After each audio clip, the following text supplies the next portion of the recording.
कैसे हैं आप सब। आई होप आप लोग सब ठीक हैं। Q&A सेशन में आपका स्वागत है। अगर कोई क्वेश्चन मिस आउट हो जाता है तो उसके लिए माफ़ी चाहता हूं, लेकिन अगर वो रिपीट क्वेश्चन नहीं है और न्यू क्वेश्चन है तो आप ज़रूर पूछिएगा। मैं कोशिश करूंगा कि सभी के क्वेश्चंस को एड्रेस कर सकें। सारे क्वेश्चंस रेडी हैं, स्टार्ट करते हैं पहले क्वेश्चन से।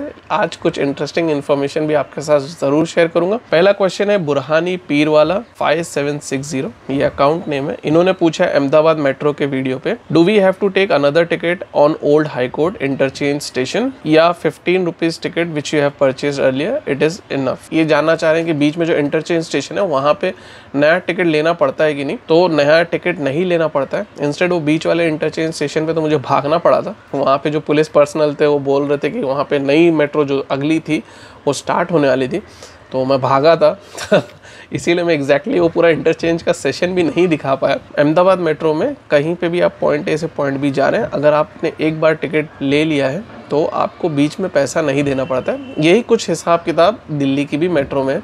अगर आप कहीं पे भी पॉइंट ए से पॉइंट बी जाते हैं दिल्ली में, अगर आपको एक बार दो बार भी इंटरचेंज करना पड़ता है तो भी आपको पैसा बीच में नहीं देना पड़ता है। नेक्स्ट क्वेश्चन है राजीव बी भट्ट का। इन्होंने लोक शक्ति एक्सप्रेस के वीडियो पे पूछा है कि do they provide bedding and blanket in 3AC economy. तो अब 3AC इकोनॉमी सभी ट्रेन में बेडिंग और ब्लैंकेट मिलती है। मुझे नहीं लगता शायद कोई भी ट्रेन में बेडिंग या ब्लैंकेट नहीं दी जाती है 3AC इकोनॉमी में। कोई गरीबरत होगी तो मैं नहीं कह सकता, लेकिन मुझे लगता है कि सभी ट्रेन में अब मिल जाती है। अगला क्वेश्चन है दिल्ली सराय रोहिला बांद्रा टर्मिनस गरीबरथ एक्सप्रेस के वीडियो पे वीर प्रजापति भाई पूछे थे कि इस ट्रेन में सिर्फ AC कोचेज हैं या स्लीपर और जनरल क्लास भी है। तो मैंने भाई को बताया था कि गरीबरथ एक्सप्रेस में AC ही कोचेज रहते हैं, कोई जनरल कोई स्लीपर नहीं रहता, अभी तक तो फ़िलहाल नहीं है। और आगे इन्होंने पूछा था कि अगर ये टिकट बुक कराएं जयपुर से गांधीनगर और उसमें वेटिंग उनको शायद आ रहा था, तो वो कंफर्म हो जाएगा कि नहीं। तो चांसेस थोड़े कम हैं क्योंकि ये गरीबरथ एक्सप्रेस में जयपुर से डिमांड फिनोमिनल है।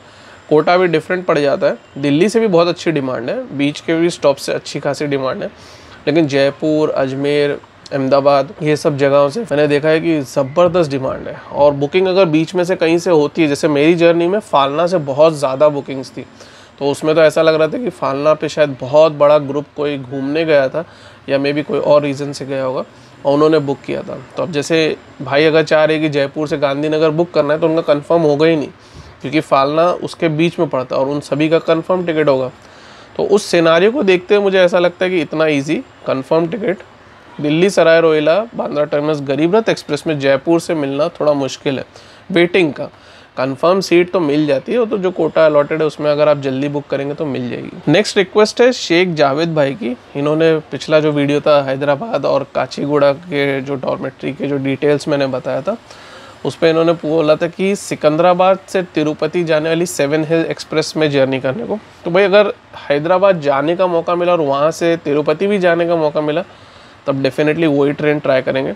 फ़िलहाल ऐसा कोई प्लान नहीं है, अगर हुआ कभी मौका मिला तब फिर आपकी रिक्वेस्ट नोट डाउन कर लिए, और आप सभी की रिक्वेस्ट अगर आती है तो मैं जनरली वो नोट डाउन कर लेता हूँ। नेक्स्ट क्वेश्चन है केरला संपर्क क्रांति एक्सप्रेस के वीडियो पे प्रभाकर भाई पूछ रहे हैं कि उस ट्रेन में फर्स्ट AC है कि नहीं। तो केरला संपर्क क्रांति एक्सप्रेस में फर्स्ट AC है और जनरली सभी संपर्क क्रांति एक्सप्रेस में फर्स्ट AC आपको मिलेगा। आई थिंक एक आध कोई है जो एक्सेप्शन है जिसमें शायद फर्स्ट AC नहीं है। नेक्स्ट क्वेश्चन साजिद पठान भाई का है। इन्होंने पिछले Q&A सेशन में पूछा था अगर टिकट बुक करें तब कैसे पता करें कि साइड लोअर बर्थ खाली है या नहीं। तो भाई नहीं पता कर सकते, ऑनलाइन तो 100% नहीं आप पता कर सकते कोई भी हिसाब से। आप बस चॉइस डाल सकते हो साइड लोअर, और फिर आप एक एक्स्ट्रा ऑप्शन भी डाल सकते हो book only if lower berth is available, लेकिन उसमें भी कोई गारंटी नहीं है कि आपको साइड लोअर ही मिलेगी। आपने चूज़ किया होगा साइड लोअर, लेकिन अगर लोअर बर्थ खाली होगी तो उठा के वो लोअर बर्थ दे देगा आपको और टिकट कंफर्म आपके हाथ में आ जाएगा।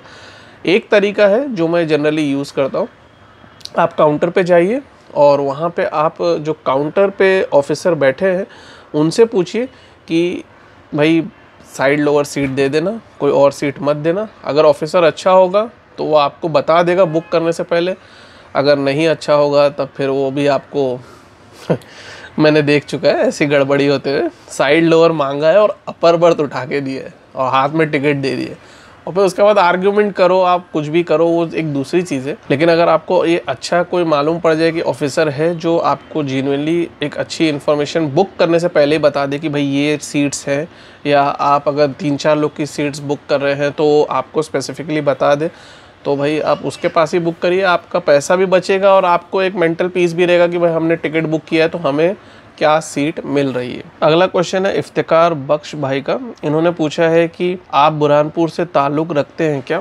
तो भाई हाँ, ताल्लुकात तो ऐसे हैं कि अभी फ़िलहाल मेरे पेरेंट्स वहीं पे हैं और काफ़ी टाइम रहा है मैंने, तो अब नहीं रहना हो रहा है, लेकिन आना जाना हो जाता है। अगला क्वेश्चन है स्नूप पूना का। इन्होंने पूछा है कि कभी मैं कोई ऐसा एग्जाम्पल पूरा शोकेस करूं कि जब मैंने कंप्लेन किया और किस तरह से रिजॉल्व हुआ।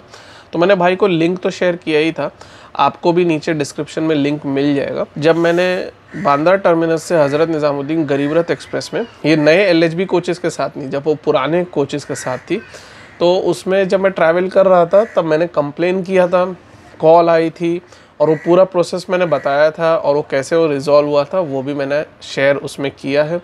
और काफ़ी अच्छे तरीके से उन्होंने सब चीज़ एक्सप्लेन कर दिया था और बता भी दिया था कि भाई वो चार्जेस क्यों ले रहे हैं एक्स्ट्रा। एक्चुअली क्यों का तो वजह नहीं बताए थे उन्होंने ये अश्योर किया था कि जो अंदर स्टाफ बेडिंग का चार्जेस ले रही थी वो गलत नहीं है, वो चार्जेस एप्लीकेबल है और वो आपको पे करना पड़ेगा अगर आपको उसमें बेडिंग चाहिए या नहीं।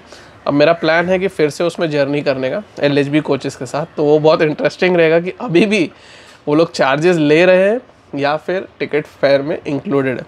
और मैंने ख़ास तौर से कंप्लेन इसलिए किया था क्योंकि दिल्ली सराय रोहिला बांद्रा टर्मिनस गरीब रथ एक्सप्रेस जो रनिंग एक गरीब रथ एक्सप्रेस है मुंबई से दिल्ली के बीच में, उसमें बेडिंग दी जा रही थी और भी बिना चार्जेस के। और उसमें मैंने LHB कोचेज़ में भी जर्नी किया था, तब भी बेडिंग मिली थी, कोई चार्जेस नहीं था। तो भाई जोन अलग है, वो नॉर्दर्न रेलवे को बिलोंग करती है, तो भाई हो सकता है जोन्स का फ़र्क हो। लेकिन इस वीडियो में मैंने पूरा प्रोसीजर और स्क्रीनशॉट के साथ बताया कि क्या रेजोल्यूशन और कैसे मैंने उस कंप्लेन को रेज किया था और कैसे वो सॉल्व हुई थी। नेक्स्ट क्वेश्चन रशीद शेख भाई का। इन्होंने पूछा है कि स्पेशल ट्रेन अगर कोई स्पेसिफिक डेट को स्टार्ट होती है तो कैसे पता करें, क्योंकि उसकी कोई एज सच नोटिस नहीं आती, वो ऑटोमेटिकली साइट पे आ जाती है, यानी कि IRCTC पे अवेलेबल हो जाती। तो ये बात तो सही है और आप ये जनरली फेस भी किए होंगे कि भाई स्पेशल ट्रेन आई, उसकी कितनी बुकिंग हो गई है। अब मैं कुछ तरीका बताता हूँ जो मैं पर्सनली यूज़ करता हूँ। पहली चीज़, मैंने ट्विटर पे सारे इंपॉर्टेंट जोन्स को फॉलो करके रखा है। भले ट्विटर पे आधे ज़्यादा तो सिर्फ पॉइजन फैलता है और उन्हीं के ट्वीट्स घूमते रहते हैं, लेकिन मैं वो सब बिल्कुल नहीं देखता, मैं इग्नोर ही करता हूँ।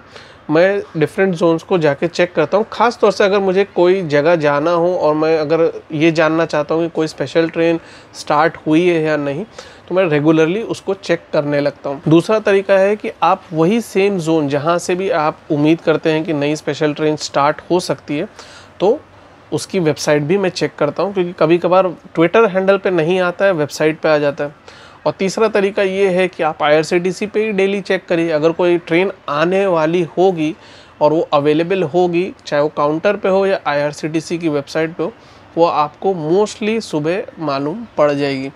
और आप 7 बजे सुबह चेक कर लीजिए, आपको अच्छा खासा पता चल जाएगा कि भाई कोई नई ट्रेन इंट्रोड्यूस फला दिन के लिए हो रही है या नहीं। चौथा कोई ऐसा मेथड तो मुझे नहीं नज़र आता, हाँ लेकिन न्यूज़पेपर में आर्टिकल्स कभी कभार आते हैं, यानी कि न्यूज़पेपर में एडवर्टाइजमेंट आती है। मैं मुंबई में रहता हूँ तो बड़े शहरों में मुझे लगता है कि कुछ न्यूज़पेपर्स में आ जाती है। यहाँ पे मैंने मराठी, हिंदी, इंग्लिश तीनों ही न्यूज़पेपर में देखा है रेलवे की एडवर्टाइजमेंट स्पेशल ट्रेन की आते हुए। तो यही कुछ तरीका है जो मैं जनरली यूज़ करता हूँ अगर इन केस कोई इमरजेंसी सिचुएशन पड़ती है तो। नेक्स्ट क्वेश्चन है पवन भाई का। इन्होंने पूछा है कि मैं अपने सामान की जो सेफ्टी है वो कैसे देखता हूँ ट्रैवल करते टाइम। तो एक्चुअली मैं मेन चीज़ ये करता हूँ कि लॉक एंड चेन ज़रूर यूज़ करता हूँ, अपने बैग को उस चीज़ से सिक्योर कर देता हूँ। कुछ भी ये एक एक्स्ट्रा हर्डल तो बन जाता है चोर के लिए। और दूसरी बात, मैं कॉन्स्टेंटली चेक करते रहता हूँ, यानी कि अगर मैं अपनी सीट पे नहीं हूँ, कहीं और हूँ, तो भी मैं रिटर्न सीट पे आते रहता हूँ। जितनी बार भी जाऊँगा उतनी बार वापस भी आऊँगा और देखूँगा कि भाई सब सेफ़ है कि नहीं, ख़ास तौर से अगर बीच स्टेशंस पे ट्रेन रुकी है तो।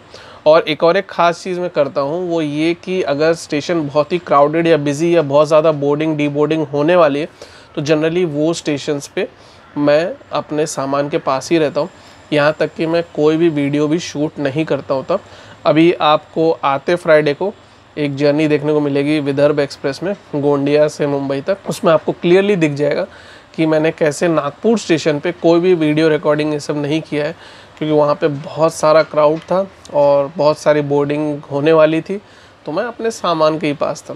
तो आप वीडियो ज़रूर चेकआउट करिएगा, वो एक सेफ्टी का मेथड मैं ज़रूर यूज़ करता हूँ कभी भी ट्रैवल करना हो तो। नेक्स्ट क्वेश्चन स्नूप पूना का है। इन्होंने पूछा है कि क्या मैं कोई शहर के सीन्स दिखा सकता हूँ जब भी मैं कोई शहर विज़िट करता हूँ।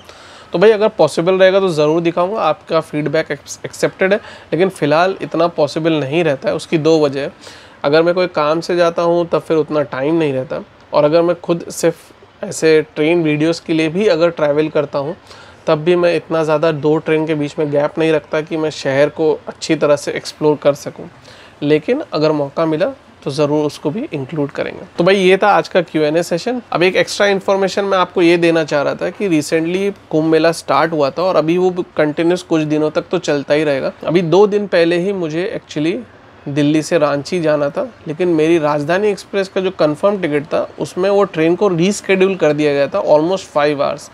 अब कुछ ऑफिशियल से पूछा तो उन्होंने कह दिया कि ऑपरेशनल रीज़न से, कुछ और ऑफिशियल्स कह रहे हैं कि कुछ वजह से प्रयागराज जंक्शन पे कुछ चीज़ें ऑर्गेनाइज़ की जा रही हैं, स्पेशल ट्रेन्स इंट्रोड्यूस की जा रही हैं, तो उसके चलते ट्रेन को ऐसे रीस्केड्यूल किया गया। तो अगर आपकी ट्रेन रीस्केड्यूल हो रही है, आपके प्लान्स ऐसे कुछ हैं कि जो नॉर्थ से रिलेटेड है या वाया प्रयागराज से रिलेटेड है, तो आप नेक्स्ट जर्नी में थोड़ा गैप रखिएगा, वरना परेशानी आपको देखनी पड़ सकती है। मेरा पूरा प्लान कैंसिल हो गया। आप भी इस चीज़ से अलर्ट रहें, सावधान रहें। तो आई होप आपको ये Q&A सेशन अच्छा लगा हो, ये इन्फॉर्मेशन पसंद आई हो, किसी के भी साथ आप शेयर कर सकते हैं। कोई क्वेश्चन हो, कोई सजेशन हो तो कमेंट सेक्शन ज़रूर बताइएगा। पूरा वीडियो देखने के लिए बहुत बहुत धन्यवाद। अपना ख्याल रखिएगा, ट्रैवल करें सेफली। मिलेंगे फिर फ्राइडे को एक नई इंटरेस्टिंग जर्नी के साथ या कोई और वीडियो में। तब तक के लिए गुड बाय।